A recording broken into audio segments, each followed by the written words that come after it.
This episode of Blacktop Banter is brought to you by Crafco, the world's leading manufacturer of packaged pavement preservation materials and equipment for the asphalt industry. Learn more at crafco.com. All right. Welcome back to Blacktop Banter. We're here with another episode for your listening and viewing pleasure, if you are viewing on YouTube. And I'm really excited about this one. It kind of spurred out of nowhere, and we're going to jump into it. And I'm going to introduce you to two people that I really had the pleasure of enjoying one of their presentations. So let's get into it. All right. So I am here with three, like the number, but it's this gentleman's name. Yeah, there we go. Oh, there we go. That's the sign for it. I got it. And Jackie, who I had the pleasure of sitting at a table with and enjoying a meal, and then also enjoyed being front row at a presentation they recently did in Dubuque, where we own Dubuque Asphalt Maintenance. I happened to be in attendance, and I thought, what a fantastic guest to have on Blacktop Banter. So I appreciate you both joining me today. Thank you. We're excited to be here. All right. Marv, seriously, we can't tell you how excited we are. Thank you. Three, you carried over the exact energy from the last time I seen you. Well, I appreciate that. That's kind of my always thing. I got it. Well, I'm going to let you do some introduction, Three, about you all and what you do. And then we can talk about the background after that, if you would. Well, that sounds great. And thank you so much for all of this opportunity. I have to tell you, Jackie and I have been very, very fortunate. We've had some great opportunities with the book, People First, to be able to speak around the country and meet some extraordinary people. And when we heard a lot about what you're doing with Blacktop Banter, can't even tell you how excited we were, and the lunch we had together was really a fun time. So, Marv, thank you for all of that. Chris in the background, we appreciate you as well. With that, Jackie and I have been in the private club industry for our entire careers.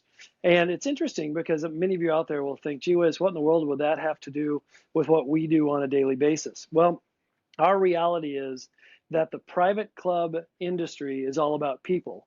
We believe all of your businesses are as well, because those are the things that really make that happen. Jackie and I, again, working in the private club industry, we work together a number of times in different clubs around the United States. We have very different approaches to what we do, but similar philosophies at the same time. So for me, I'm the vision. I'm sort of the big picture, kind of where we're going. And Jackie, her background, she went to Iowa State University with an undergrad in hospitality, and then went to the University of North Texas and got her master's degree there, also in hospitality. And Jackie is the operations person. She is the person with the checklist, and she operates and really makes it happen. When we worked together in Dallas, we referred to her as the culture czar, because her primary responsibilities were really owning, our entire employee culture for about 500 employees. So it gives you a little background of who we are, and we're originally both Iowa kids, so pretty excited to be able to do stuff around the Midwest. And I have a couple clarifications, Marvin. Sorry, everybody. You'll see we're married, and so there's a lot of this back and forth where we'll finish each other's sentences and all these kinds of things. But one important note, so when we say the club industry, we mean country clubs, golf clubs, things like that. There's sometimes confusion with like nightclubs. Yeah, that's what I thought it was. Sorry. Right, it would be cool if it was. All right, well, we're going to have to double back. We'll have you guys on that. I thought it was we may have to do some editing. Yeah. And then the other piece that I think Three kind of left out is he has been the general manager of about 7 private clubs from around the country, all different sizes, locations, from Dallas to Nashville, to Iowa, to now Minneapolis. And so he's kind of the big picture GM, COO of those organizations. So there's a little bit of background. We wrote a book. It's pretty discreet back here, Marvin. I'm not sure if everyone can see it. There you go. That's the one. Oh, okay. Yeah. And we wrote a book basically talking about how to create culture and how to create more positive employee experiences. And so, Marvin, I know we're going to dig into that, but just to kind of give everyone a little bit of background there. No, I like that. And I think it's important to kind of get the background there, because let's be honest, it's almost like a mystery nowadays to some people and to some businesses and organizations on how to navigate employees and stuff nowadays, right? And I think that was the big takeaway that I took from you all's presentation is how it's, I don't even know how to explain it. It's almost like you try to understand, then you can't understand, and things change so fast with employee hiring and the way the environment is, that with all these other things going on in your business, it's hard to keep a pulse on it. Yeah. So, what I want to get into is you kind of touched on it a little bit, but the similarities between the private club and industry and small businesses in general and those types of things, because I think it's important for people to understand that the way that I did that we're speaking the same language, you know. But in my businesses, the asphalt businesses versus the private club businesses, they might look and function, or they might look and produce different things, but they function similarly. Mm-hmm.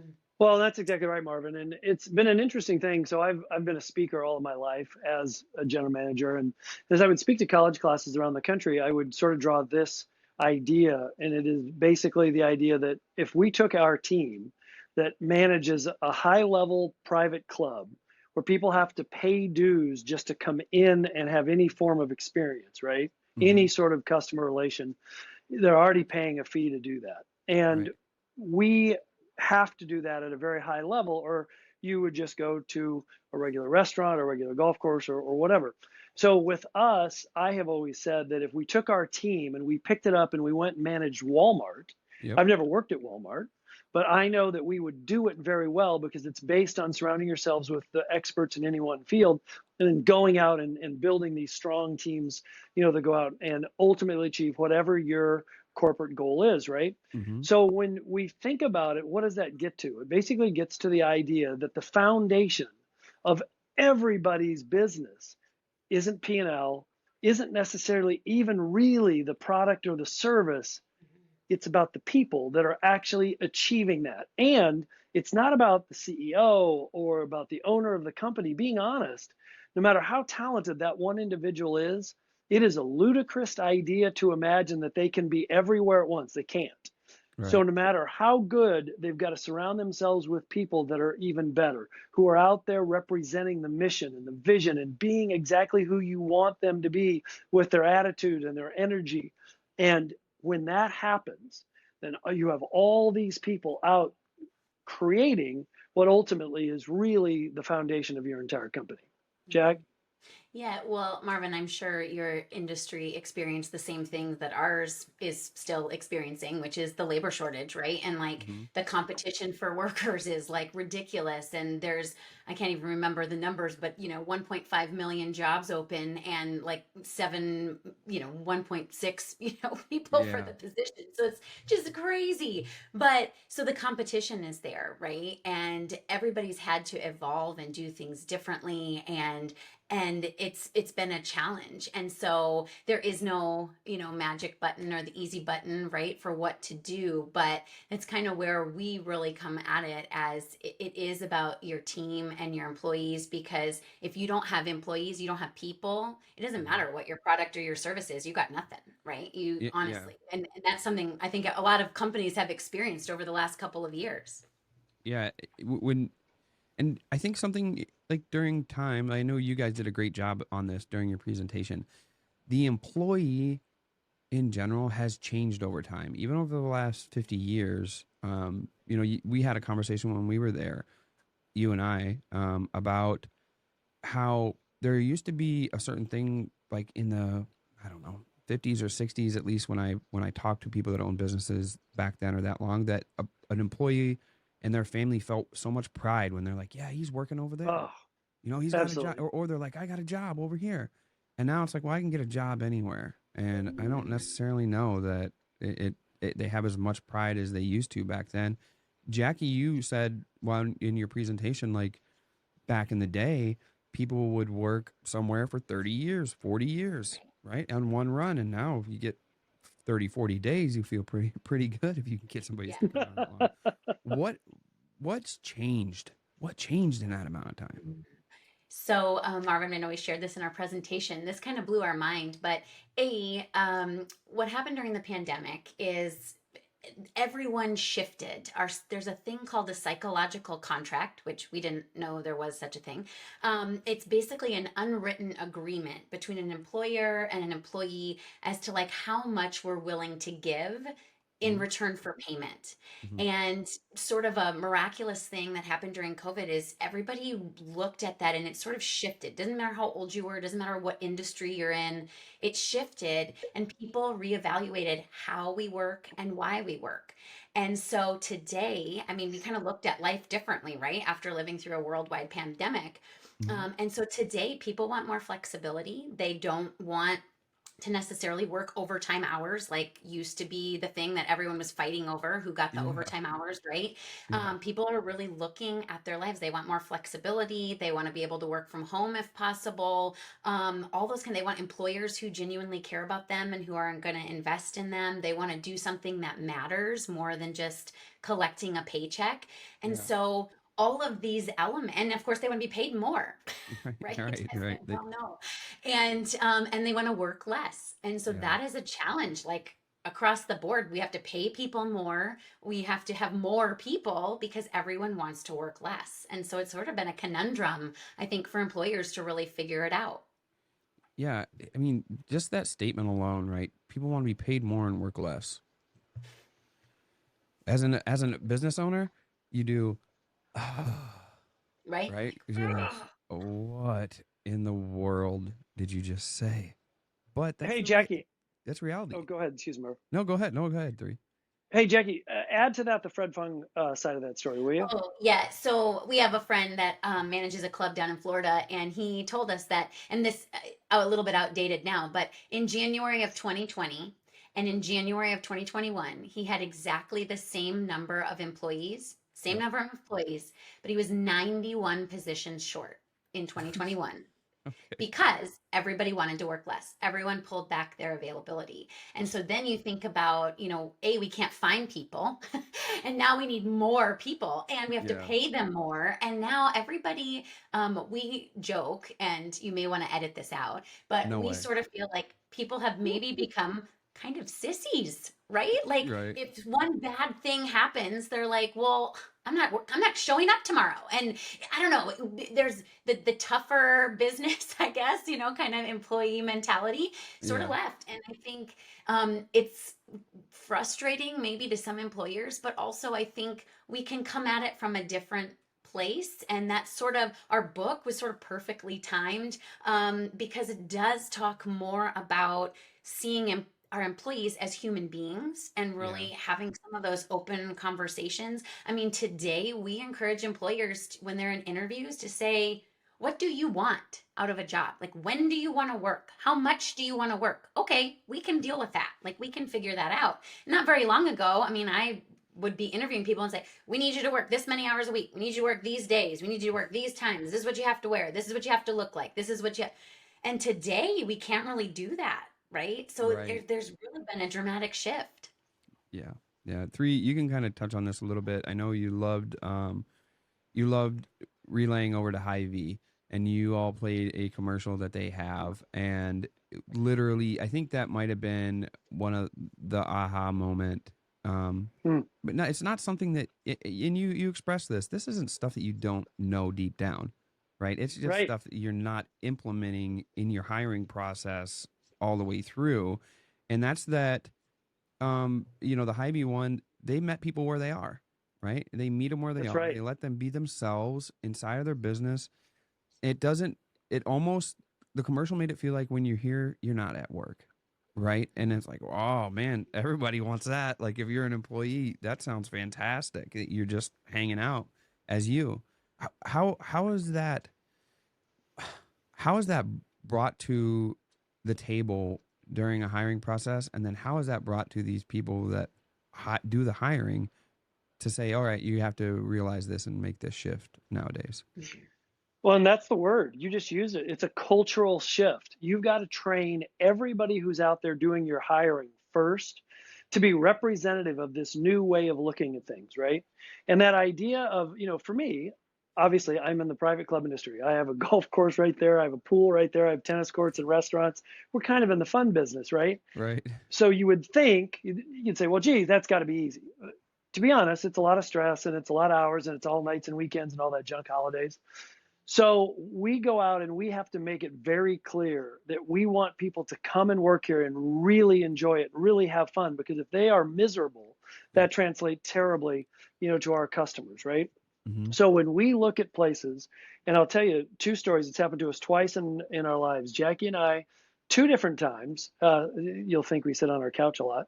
We're sitting on our couch. One was quite a number of years ago, and we were watching a commercial that was done by GE, General Electric, Mm-hmm. and it is a powerful Super Bowl commercial, and it is a young girl, and all they show is this little girl narrating these beautiful scenes, and it's quite impressive, and it's talking about that her mom works at GE and how proud she is of what her mom does for the country, right? And like all Right. these wonderful things about it.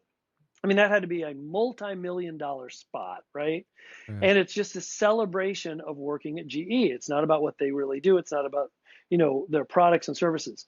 A number of years later, the commercial that you allude to is Hy-Vee. And today, you know, I'm old enough where I can tell you that many, many, especially hospitality kinds of places, places like the Hy-Vees, the Disneys of the world, right, would have had your hair is going to be just like this, your clothes are going to be like this, you only have, two piercings, your nail color is a certain thing, you like all this stuff, right? No visible tattoos, all that stuff, right? Right.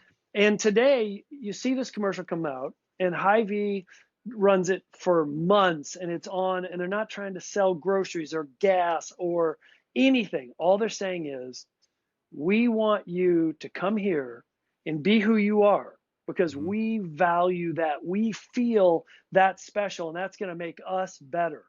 That is a gigantic cultural shift in any business, but even a company like Hy-Vee that's always been employee based, very employee focused. Mm-hmm. Now they're saying, look, don't worry about it. We want your pink hair, and we want you to be you, and Yeah. and have all those things that make you special. That was so brilliant. And I'll tell you, either one of those on YouTube, I think you'll find that kind of thinking. The employee of today, no matter what the job, is out there looking for employers who are thinking, I, the employee, matters most.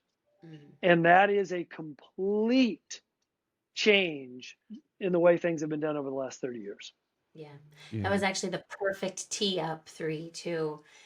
It's all about today, Marvin. The thing that matters the most is your employee experience. And it Mm. wasn't very long ago that it was all about the customer experience, right? And not Sure. that your customer experience doesn't matter or your product or your service, Mm-hmm. whatever that might be. It's not that that doesn't matter, but again, if you don't have employees, it doesn't matter what you're producing. It's probably not going to be as great if you don't have people to do it, right? So Yeah. And the do it well. and do it well. And Mm-hmm. so it's the experience that we're creating for our employees. One of you said it. Nobody wants to show up and hate their job, right? Nobody Right. wants to show up and be treated like dirt every day. Nobody wants to be disrespected or be confused or made to feel stupid or the 100 other things. If you hate it, you're going to go find one of the other jobs down the street where they may be paying you, $1 more an hour, right? Yeah. So the loyalty factor, it doesn't count anymore. And so we have to prove to our employees every day why they should come back the next day, because we all know if you don't do that, guess what? They aren't coming back the next day, Yeah. so it's a different mentality. Do you find through your experiences, Jackie, that if you take care of that, if you take care of the employee experience really, really well, that it takes care of the customer experience in part, Yeah. Marvin, have you read our book? Yes.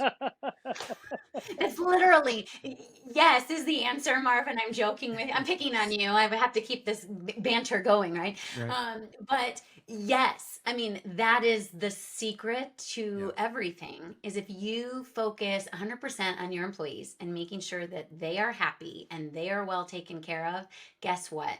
They're going to show up and they're going to do a great job, which ultimately means your company is probably doing really well, right? Your employees are Mm-hmm. being taken care of, you're producing a good product and service, all of those kinds of things. So, yeah, we honestly, that is the founding principle of our book, is that if you focus on your employees, the rest of it happens.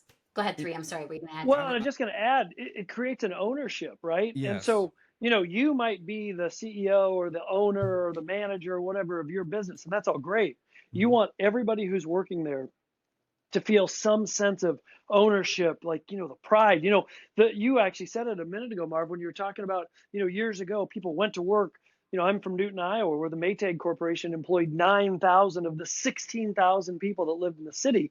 And people went to Maytag and they worked a hard job in a factory and they were proud of it. And they were Yeah. strong, proud people. And like, okay, today, they want to feel that they own it and what they do matters. And so if you're creating that by creating these unbelievable employee cultures and foundations, then all of a sudden they own the experience, they own the service, they own making the product better. They create ideas, but it comes down to this ownership thing and that pride that now you used to just get. Mm. Now they're earning it, and you're earning it, I suppose, but they're gaining this pride because they feel like what they do matters and that they own part of what's actually happening. It's not just a dictatorial style of leadership that is just going top to bottom. But people aren't just doing what they're told, right? Right. I mean, I can't tell you how many managers would be like, you just shut up and stand there till I tell you what to do. Okay, well, nobody wants that, right? Yeah. We can't be like that anymore. Yeah. That's kind of one of the things I know when you guys gave your presentation, there were a couple of questions, but the only one that I really asked was at the end. And I think about my industry a lot when it comes to this.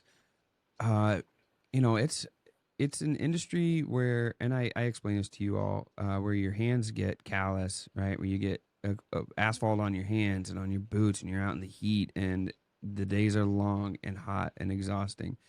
It's a tough And career.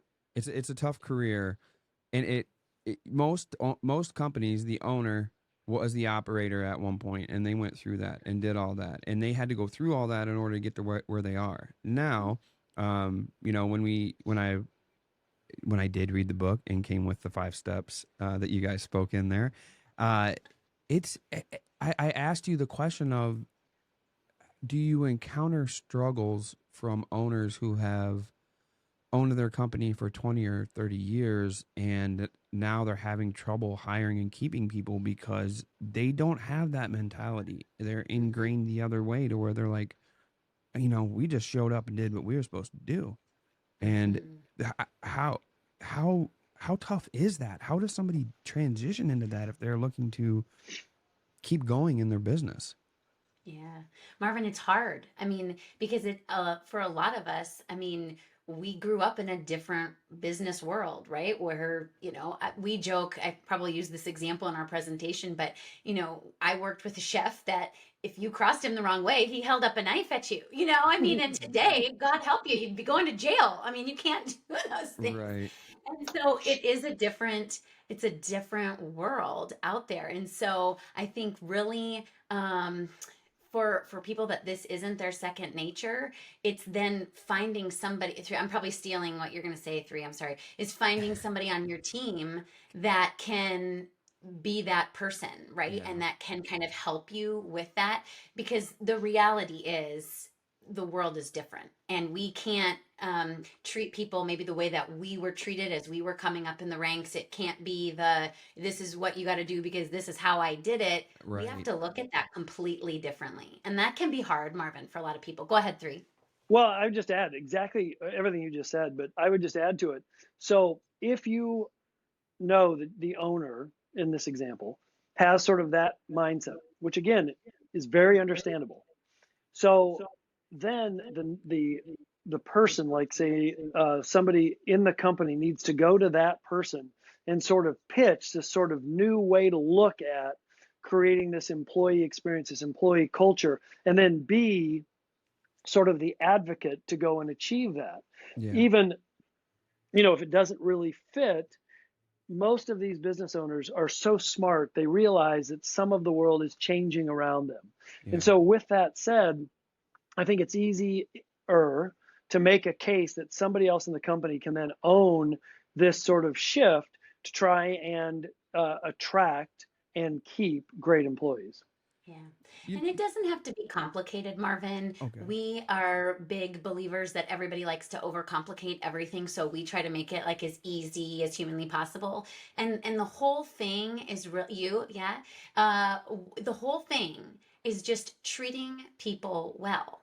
Yeah. Doesn't mean you have to spoil them, doesn't mean you have to do whatever, but like when you think about it from their perspective, you're already in the asphalt industry. My God, you're already getting your butt kicked every day. You're in the heat, you're whatever. Do you want a jerk that's yelling at you every minute or harping on you or somebody not appreciating you?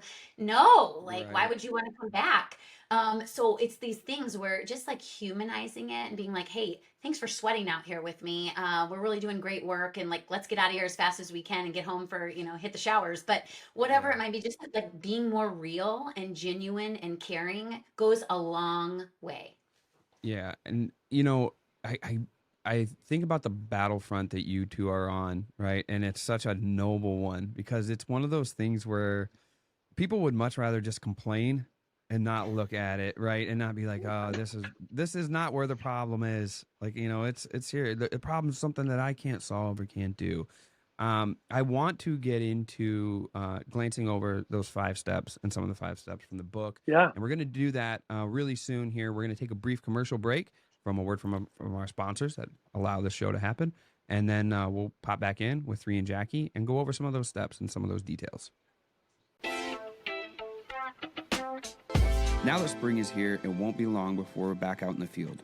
And a key part of being successful this year is making sure we have the products we know and trust to get the job done right each and every time. That's why we use Craftco for all of our crack and joint sealant needs. Craftco products are safe, easy to use, and consistent in their quality and performance, so we spend less time troubleshooting and more time building jobs. Plus, Craftco's industry-leading service and support team means they're ready to assist with any questions we do have along the way.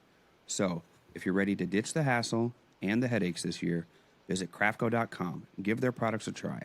I know you'll be glad you did. That's CRAFCO.com. Dynapack continues to make an impact in the asphalt industry, literally. Recently unveiling their electric line of rollers and plate compactors, they lead the way in innovation when it comes to compaction, including their seismic technology, which creates a better, smoother, compacted surface. We're happy to have Dynapack as a supporter of the Blacktop Painter community and encourage you to interact with them on social media. For their full product lineup, visit Dynapack.com.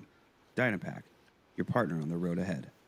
From their iconic hot boxes to their infrared machines, and now the KM Blacktop Banner Edition seal coating unit, KM International has established itself as one of the toughest and longest lasting equipment manufacturers in the asphalt world. KM is comprised of an experienced team that brings you all the resources you would hope to see from an asphalt equipment manufacturer. Check out KM International on all forms of social media and be sure to see all they have to offer at kminternational.com.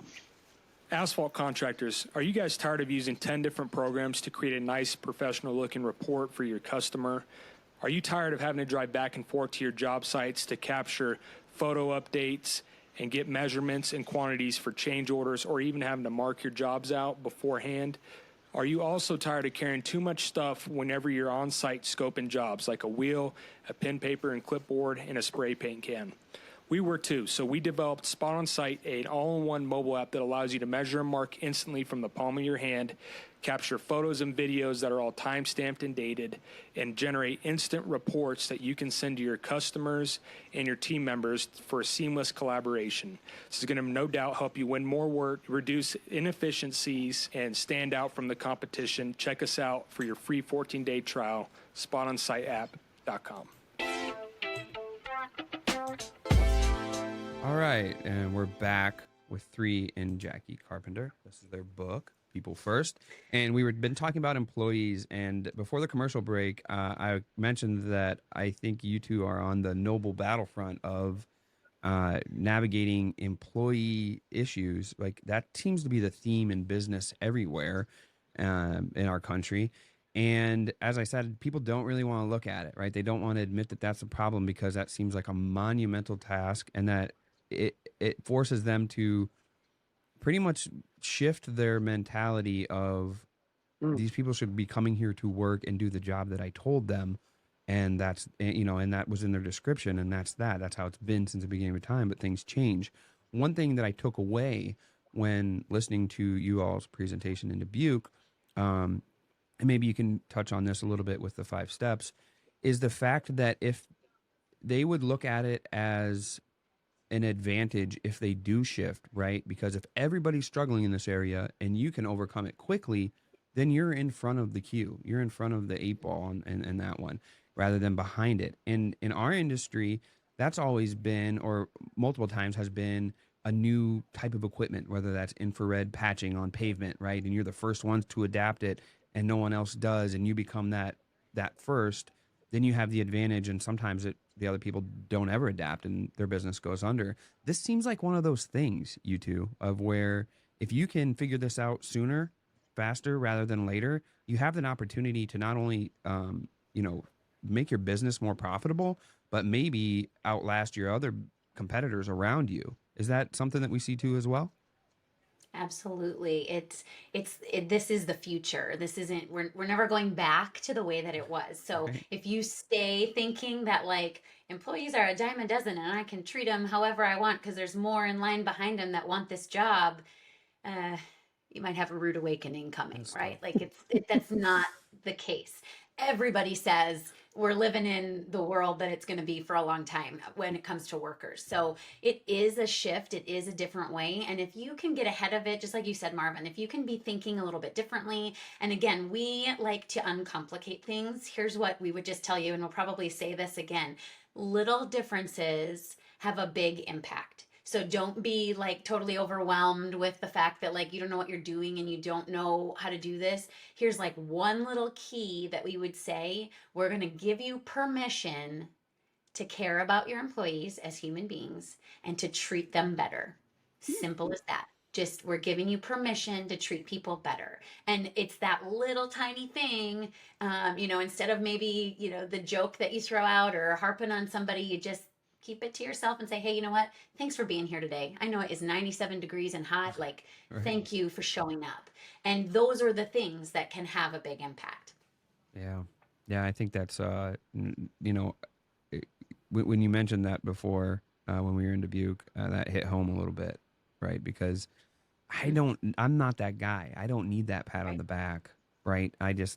There's something more that drives me. Obviously, I'm the business owner, is why, right? An Mm-hmm. entrepreneur or that, whatever. But that really hit home to realize that I was dropping the ball there, and it really wasn't that much of a change that I needed to make. It needed to become habitual, right, at that point.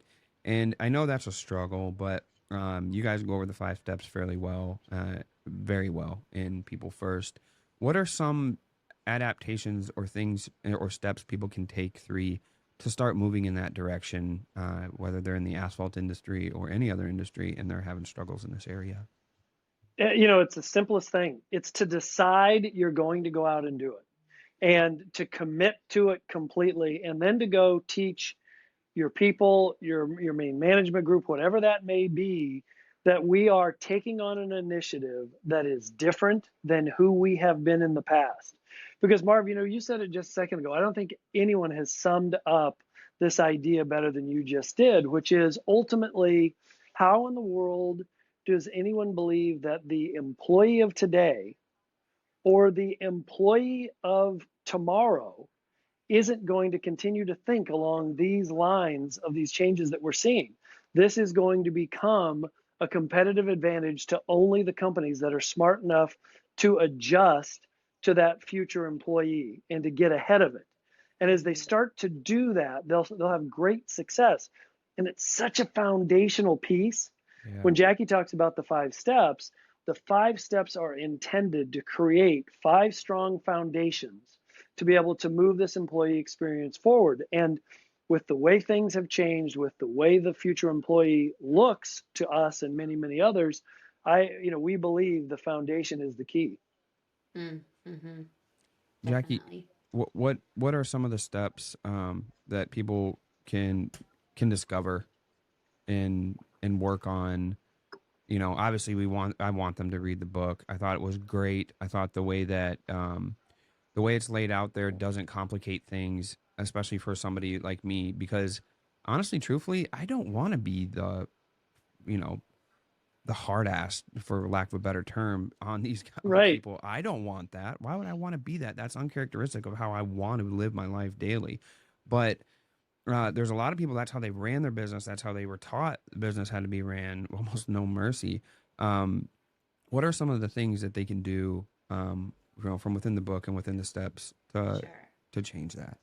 Sure. Well, we had five fancy names for all of the things because in a book, that's what you have to do. So we'll Right. simplify here. But so the first one we call credibility. Mhm. And really what that is recruiting. Okay. Okay. When you're recruiting people, but it's different than it was in the past where you had to care about your company brand. Like, why should somebody hire you to do, their driveway or their pavement or whatever? It's not about you as a company. It's why are you a good employer? Yeah. Why should I come and work for you?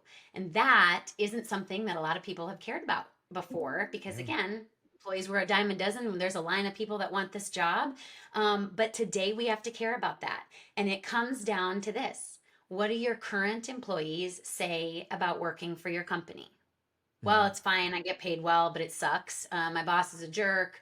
Whatever. That's what they're telling their friends. That's what they're telling their Sure. family. That's what the community around you is hearing, whether you like it or not. What is a disgruntled employee saying about you, That's right? Somebody true. you fired. What are Yeah. they telling people? Because those are the things today that are impacting whether people are applying for jobs at your company or not. So Yeah. that We would matters. Go ahead. add just to Jackie's thought there, because obviously you can't control all of the narratives that she just Right. related. But Mhm. when you think about marketing the product or service that any of us do and have, right? Yeah. That's where the focus is. The focus has to be kind of on that high V mindset or that General Electric mindset, where it's like, wait a minute, let's get out there in our social media and let's celebrate some cool things that we're doing to be an employer of choice in our industry, in our city, in our state. And those are things that, if again, you're putting some work forward, and just like you would a new product, we're going to think about the marketing, we're going to think about how we're going to communicate the message, we're going to create a narrative. All those things, right, Yeah. are are all the way to get that first piece, Yeah. which is recruiting. Right. Well, You're because right. if you're not controlling that, Marvin, guess what? Somebody else is. Yeah. And that's the reality Yes. of Yeah. our situation. So really think about what does your website say about you as an employer? What does your social media say? Can you phrase some of the things like, look at what our team did today. Here's the finished project. Like our team is so proud. Like those are simple little shifts Yep. that make a big difference. People are watching, right? I know I probably said this in our presentation because I do this all the time, is what does your website say about you as an employer? And people probably are thinking, well, she's an idiot. Nobody comes to our website to apply for a job. They're coming to see about our product or our service. Yeah. And if I want to work at your company, where do I go? Yeah. Your website. So Yeah. do you have a picture of your team crushing it? Do you have, happy employees? Are you featuring some of that? Because if you're not, somebody else is filling that narrative, right? So Mm, Mhm.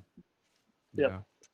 so that's step number one. Do you want to add anything to that, Marvin? Did I hopefully No, explain it? no, no. It just immediately sends pictures through my brain of companies and owners in my industry that I know do that really, really well, right? And I Mm-hmm. see it through social media. That's great. Yeah, That's great. yeah. They're few. There's a Absolutely. few, but they do it. They do it A really, few. really well. So it's on their radar, and they're crushing it, right? I mean, Yeah. it's a major. I wouldn't. The only reason I know of them because they're crushing it, right? Right. So obviously that's Right. part of It's the making a secret difference, recipe. It is. It's certainly. making a difference. Yeah, yeah, Yeah. absolutely. Yeah. So then step number two, we call candor, Hmm. but what that really is hiring. And so when you're hiring people, how can you be more authentic and transparent? Really talking about expectations like, hey, here's what we expect of you, but here's what Hmm. you can expect of us in return. And kind of having like an actual conversation and not an interrogation. And we know sometimes again, depending on who's hiring, it can be a lot of, so Marvin, tell me why you're good enough to work here. Like, Right. why should I hire you? Because I'm important and Yeah. I'm the decision maker, and I want to know why you think I should hire you. Yeah. And it really becomes that, which here's a buzzkill, that's not attractive to a lot of people, right? Right. To sort of be treated that way or to be made to feel like that. And so instead, like, oh my gosh, we're so grateful to have you here. Thank you for considering our company. What are you looking for in a job? Let's just talk and figure out if this could be a good fit.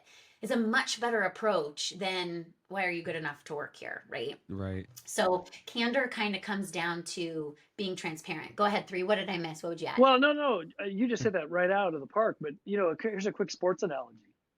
If you are a football coach, and it doesn't matter what football team, so let's just use college football. If you were Nick Saban, who's pretty well thought of at Alabama, if you were Kirk Ferentz, or if you were anybody else in that world, you're going out and trying to bring in the best players to add to your team. And what are you doing? You're selling your coaches, you're selling your team, you're selling all the things that we have to offer, the education and the fans and the experience and your future in the NFL, whatever that is. Think of that attitude and how that's different than the examples Jackie used about someone doing interrogation, because we know that that's true as well. Yeah. So I think that's a really important key, because you really are being authentic with people. You want to tell them the goods and the bads. Hey, it's a hard job. It's out in the sun and the heat, and you're going to work hard and all those things. I mean, I'm sure just like with us in my industry, it's nights and weekends and holidays. You tell them those things, but you're authentic about still why being part of our team is really rewarding and is really an extraordinary opportunity. Yeah, you know, one thing I'm gonna let Chris chime in a little bit because I want him to talk about this. When my process had changed, especially, you know, I was thankful to see you all, because Chris came on with me here at Blacktop Banner about that time, and I took into consideration some of the things that, as I said, I already knew, but was brought to the surface, as Jackie mentioned when we were down there. But you know, Chris sat down and was like, I'm going to do this, this, this, and this, and I don't do this, this, this, and this. And I said, okay. I said, we're going to have to talk again, right? Because I can't do this and this, and the reason I need help is because I can't do this and this. And as he got here and got more ingrained at Blacktop Banter, he would come at me with something, and I was like, whatever you want to do, I believe in you, right? And if this is what we're going to do, you have to understand that this rides or dies on you. But if you believe in it, I'm in, I'm committed. Whatever you need, you tell me, Chris, and we'll push it that way and make it part of what you own and do. And I don't know how long ago it was, Chris, but I asked you about that, and you said that me giving you that freedom was part of what attracts you and keeps you here, because sometimes Chris is here. He's rarely here earlier than me, but he's all the time here later than me. But you can chime in, Chris, a little bit about what that was. Hopefully I did it right. I don't know. Thanks, Marvin. I think autonomy is really important. I think that a common pitfall that employers and I think middle managers get into is that micromanagement, where if they want something done, and the only way to do it is the way that they do it. And so I think that speaks back to, you know, what Three and Jackie were talking about earlier, which is that mentality about, you know, that this is the way we've done it for 30 years. Yeah. And how a lot of the companies that are unable or unwilling to move beyond that are the ones that are getting left behind. So that was really huge for me.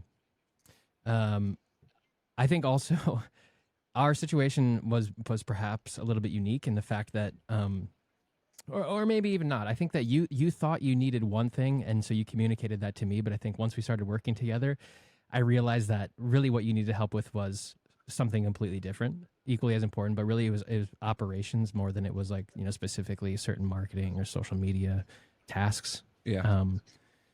And I think that sometimes, you know, that just speaks to the importance of bringing good people in that are able to see a larger vision. Or I think a lot of times business owners get caught up in the weeds and they're not able to see beyond what's directly in front of them. And so having a team that you can count on, that, you know, you trust to give you their input, their feedback in an honest and constructive way, I think is really important. Yeah. And I think we naturally, I realized that was the point we were at, especially after watching you all's presentation and how I was going to relay that, and certain things I had to let go of in order to make this click over here at Blacktop Banter. One thing I realized is Chris likes responsibility. Like, he likes to feel the feeling of pride when he's given it Ownership. Yeah. He owns it. And, you know, it's not without us being abrasive a couple times, but once it was, he's like, I want that responsibility. If I say that I can do it, I want to be given the shot fully to do it. And I was like, oh, you want to take some responsibility? Cool. Cause I want less of that. It's buy-in. It's responsibility, but it's buy-in. Yeah. Right. I want to know that we both have bought into this vision and we're both committed to it, that the work that I do is important and it matters and it's moving us forward. Yeah, and sometimes that means me not having a grip on it. I've come to find out, Absolutely. which is fine. You guys, you're literally like sharing a story that absolutely makes the case.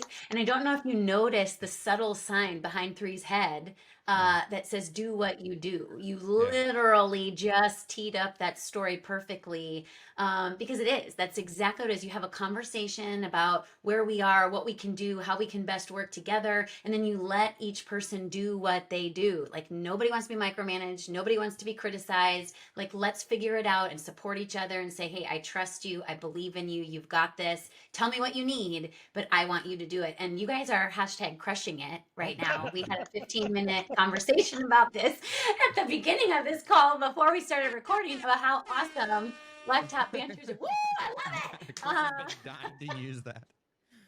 Perfect. I like that. I want one of those. Yeah. But true story. I mean, it matters, and you guys are absolutely crushing it Thank you. in what you're working on. But because you had those conversations, right, and you are True. supporting each other. Yeah.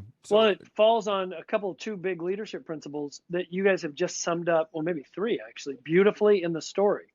One is macro, not micro. Mm-hmm. One is collaborative leadership. So we're going to work together to achieve what we're trying to do. Mhm. And the third is that ownership piece that we talked about earlier. I mean, that story tees up exactly success in an entity. And Marvin, you could have been all about ego and say, well, Chris, you work for me. So Yeah. I'm going to tell you what you're going to, I mean, honestly, right? Right. But you didn't. Right. And look at the result that you're having. And so it's a shift, right? It can be really easy to look at it and say, well, I'm the boss. And so I'm going to do what I think. And I don't care what you say.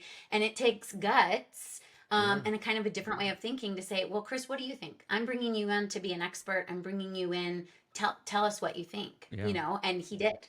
Yeah. It's one of those things that, especially in this space, right? I followed Chris. Chris followed me, so I kind of knew where his specialties were and what he did. I knew that I was in a unique area and building something that had never been done probably in our industry before. But I also knew that if I kept going, doing everything the exact same way that I was doing, I was going to get the same results, right? And it had plateaued to where it was like, okay, now we need a different perspective, and now I kind of need accountability, and you brought that to the table as well. As we roll into getting near the end of the podcast episode, I really would like you to quickly go over the other few things, Jackie, if you would, and then it would round out the 5 that people can dig into further if they buy the book. Yep. So step 3 is cultivation. And what that really means is onboarding and kind of, getting people up to speed quickly. Here's the one snippet I'll leave you with on this topic is nobody likes to feel stupid. And when you're new, guess what? You feel stupid about everything. You don't know who anybody is. You don't know where anything is. You don't know what things are, all those things. So whatever you can do to eliminate those yucky anxiety feelings about feeling stupid or where someone doesn't know or whatever, and just take that away, you quadruple, there's no real fact on this, I'm just saying this, but you quadruple the likelihood that that person's coming back the next day. I mean, so as comfortable as you can make them, if you can partner them up with somebody and make it very clear that this is the person you ask all of your questions and he or she is going to be really happy and excited to answer all of your questions and they will never be irritated with you. So please ask. That's a huge step you can take to make sure people continue to come back when they're new. So that cultivation piece is really a caring, supportive transition into working at your company versus sink or swim. Like you got to figure it out and you have to prove whether you're tough enough to make it here or not. Yeah. That's not doing you any favors anymore. No, and so go ahead. Go ahead, Marvin. You go ahead. Okay, I'll just jump into step 4. I know we're running out of time. So the next step is commitment, and there is no really other phrase for that other than just after somebody has been there for a period of time, they're past the introductory period. It's really how you're showing that you're continuing to be committed to their success. Are you investing in them in their education? Are you continuing to support them and ask them what they need and encourage them and really bring out that ownership piece that 3 was talking about? And sometimes it can literally be as simple as giving someone permission, kind of like you did with Chris, to say, hey, Chris, I'm giving you permission to own it. I trust you. I don't have time to deal with this. So I'm just going to this is yours to own. And it's amazing what can happen when you just take yourself and your ego out of it and trust somebody else. And then the last step, Marvin, is care. And care is really evident through all of the cycles, because today you have to care about your employees, because if you don't, they're going to see that and they're probably going to go find one of the other jobs down the street where somebody is paying a little bit more, or they heard it's a better place, because the grass is always greener. Yeah. And so if you're not showing that you care about them, you're not saying, hey, you are appreciated. Hey, thank you for coming today. You know what, we're having a pizza party at the end of the night with, cold beers and whatever. Thank you all for working really hard and completing this project, whatever it might be. It can be little stuff, but those kinds of things are demonstrating that you care, and that's what's separating you from the jerk boss down the street that those employees are not happy there. Yeah, So those are just kind of the 5 steps, and hopefully you get a little nugget from each of them. They got hot beer and cold pizza at that place. Oh, that's fine. Yeah. To round it about, I would really like each of you to give a piece of advice on just on hiring, right? I mean, some people are hiring for the first time, right? And this is their first rodeo, and they get nervous about that type of stuff. What should they be looking for? What would be a piece of advice if they're hiring for the first time? I mean, it's intimidating on both sides then at that point, correct? Absolutely. Yeah. 3, you get to go first. All right. So I've got kind of 2 answers to this. One is the way you should act, and the other is what you're watching for over there, right? Yeah. So the way you should act is that you're being authentic. Authenticity is probably the single biggest key to hiring. And it's funny because Jackie really talked about real, right? Yeah. Like just being a real person. Right. Yeah. Well, and open, and talk about the goods and the bads, and sort of let them know that you understand what it means like to sit in that chair over there and be interviewed, and how nervous it is. And hey, don't be nervous. We're just going to talk about this. It's fun. Yeah. Like, I really do a lot of things to sort of communicate in that way, so it's not intimidating and it's not an interrogation, as Jackie talks about. The other thing, and I will just tell you this, my dad was an eye doctor. And so he taught me as a kid that you really learn a great deal about people by spending a lot of time studying their eyes. So when Marv, you were sitting across from me at that lunch table, I spent a lot of time really understanding who you were by doing nothing, but just looking at your eyes. Who you were tells that's what great you were things. It was Oh, really creepy, okay. wasn't it? It's Yeah. I was gonna creepy. say, No, man, I've been but waiting 2 it's months to be relaxed on that. Okay, perfect. Whew. All right. but you read a lot about people in the very few seconds by just the way you watch their eyes and how their eyes move, and you just tell a great deal about people that way. So I How would tell you, engaged they are, and if yeah, they're really interested, or if they're just there to, Yeah. there's an show up. energy, there's a light, there's a brightness to it that, like, you can see and feel. I mean, it's almost tangible, and so I would tell you those I are still 2 hope you're just talking easy about nuggets. me 3. I still hope I you're am talking about. talking Oh, about thank you. you Oh, thank you so specifically, much. Marv. See, To Jackie, that's take how it's done. 3, Jackie, that's how it's done. that is how it is You win me done. with sugar. Well, to You- take it just a tiny bit farther, Marvin, is what you're looking for is a connection, right? Like, do True. we connect? If you don't, then that person, like, if you guys can't work together, it doesn't matter if they're a warm body and you need it's never going to be a long-term thing, right? Yeah. It's never going to be a positive result. And sometimes we can be convincing ourselves otherwise. But really what 3 is saying, when you're looking someone in the eye and you're trying to see, into their soul, who they are, it's really about forming a connection. Yeah. I would just add a couple other little nuggets about hiring. Well, that's my question for One you, is- Jackie. That was my Oh, question. please, yeah. Yeah, that was my question is, what do we look for nowadays when hiring, right? Like, because you hire for all these different positions, right? Can they do this task, this task, this task? But obviously, if they're hiring us based on the way we are personally right now, what do we look for then within them personally, the people that we're looking to hire? Yeah, so I would say if somebody wants to work, it doesn't necessarily matter what their availability is, what their past experience is. If they want to work and they are showing, an eagerness and energy and excitement. That in our book is the number one thing, right? Because we joke in the service business, we say this a lot. We can teach a monkey to wait tables, but we can't teach a monkey to want to work. We can't teach him to be friendly. We can't teach him to be caring and kind and considerate. We can't really teach those things. So kind of the same is true in your book, right? Of when you're hiring somebody, is you really want people who are about the right stuff. Are they eager? Are they interested? Are they, maintaining eye contact? Are you having a conversation?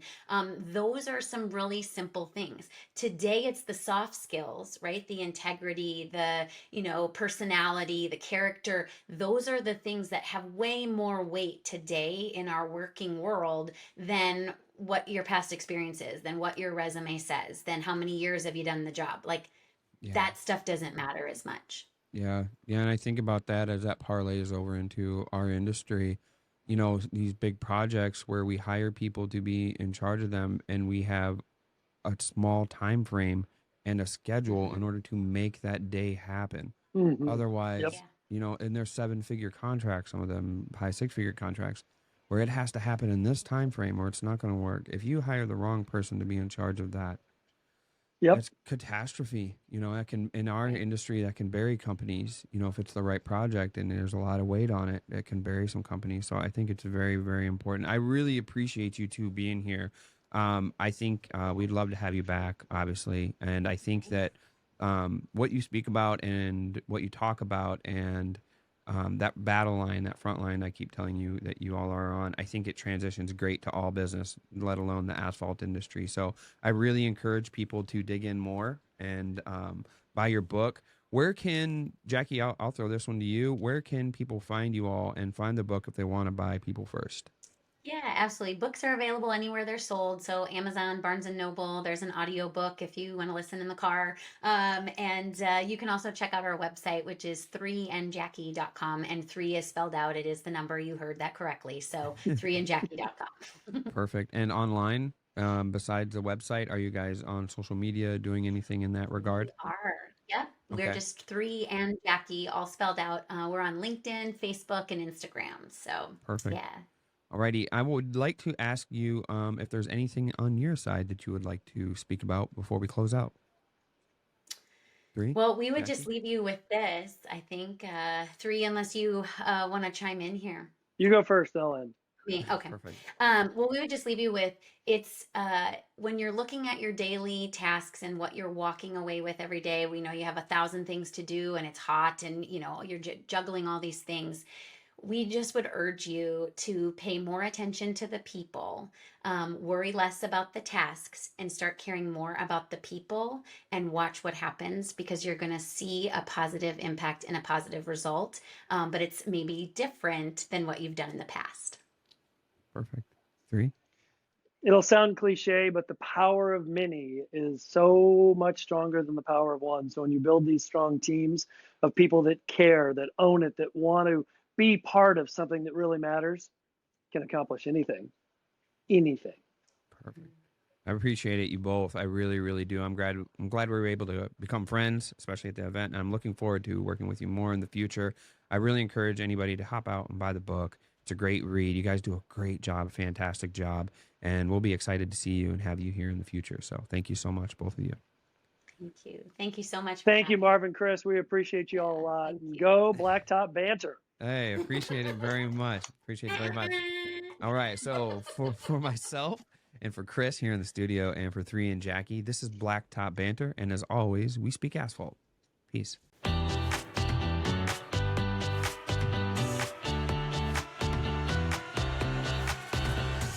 We've had our 800 network phone number on the side of our trucks and equipment for a while now. And having branding power over your competition who has a complicated phone number versus 1-800-ASPHALT or 1-800-BLACKTOP makes it easy for people to remember, and all the calls go directly to you. Plus, when you join the 800 Pavement Network, you're joining over 300 pavement contractors who have generated over $2 billion in combined total sales. You can call 1-800-PAVEMENT, or you can go to the website 1-800-pavement.com and you'll find them. If you've been listening to the show for a while, you know that I've been using Stencil Plus for years. They have everything I need for line striping jobs, from multi-piece stencils, stencils with different thicknesses, stencils for the big box stores, custom stencils, and they have free shipping on all orders within the U.S. Plus, for a limited time, friends of this podcast can save an additional 10% on all orders at Stencil Plus. Just use code BB10. That's BB10, as in Blacktop Banter, at stencilplus.com. From spray tips, pour pots, street brooms and handles, flagging tape, chalk lines, and more, Liberty Supply is a one-stop shop for all your asphalt tool and equipment supply needs. They've been an invaluable resource for us, and owners Sam and Mike are great guys. They're ready to help you with anything you need. What more could you ask for? Visit their website at libertysupply.biz or call 800-397-9907 and tell them Marvin sent you.